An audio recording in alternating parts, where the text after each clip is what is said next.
लाडकी बहीण योजनेचा लाभ देण्याचा भव्य कार्यक्रम पुण्यात आयोजित करण्यात आला आहे। पुण्याच्या बालेवाडीमध्ये उद्या महायुतीचा हा कार्यक्रम असणार आहे।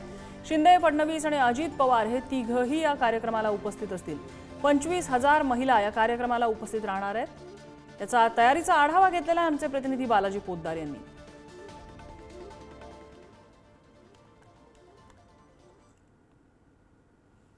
लाडकी बहीण योजनेचे पैसे महिलांना मिळायला सुरू झाल्यानंतर उद्या बालेवाडीमध्ये याचा मोठा सोहळा जो आहे तो राज्य सरकारच्या वतीने आयोजित करण्यात आलाय।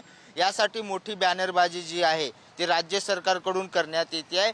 वचनपूर्ती सोहळा असं या सगळ्या कार्यक्रमाला नाव देण्यात आलेलं आहे। महायुतीचं सरकारचं पाऊल, क्रांतिकारी पर्वांची चाहूल असे सगळे जे स्लोगन आहेत ते या सगळ्या बॅनरवरती पाहायला मिळत आहेत। लाडक्या बहिणीला हक्काचं माहेर, दर महिना मिळणार मानाचा आहेर, अशी सगळी बॅनरबाजी आहे। आपण आता बालेवाडी सभागृहाच्या ग्राउंडच्या बाहेर आहोत। जर पाहिलं तर या ठिकाणी ही सगळी बॅनरबाजी आहे। त्याचबरोबर बालेवाडी चौकात रस्त्याने असे सगळे जे बॅनर आहेत शहरामध्ये ते लावण्यात आलेले आहेत। उद्या 25 ते 30,000 महिला उपस्थित राहणार असल्याचा अंदाज महिला बाल विकास मंडळाचा आहे आणि त्यासाठी त्याने 3 ग्राउंड जे आहेत, 3 हॉल जे आहेत ते बालेवाडी मधले राखीव केलेले आहेत।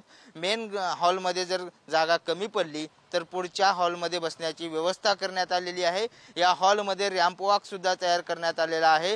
कदाचित मुख्यमंत्री, उपमुख्यमंत्री या रॅम्प वॉक वरून महिलांना संवाद साधतील, महिलांचे समस्या जाणून घेतील। त्याचबरोबर हा सोहळा भव्य दिव्य करण्याचा जो निर्णय आहे तो महायुती सरकारने केला आणि त्याचा फायदा विधानसभेत होईल या दृष्टीने ही सगळी जी तयारी आहे ती सुरू करण्यात आल्याची पाहायला मिळते आहे।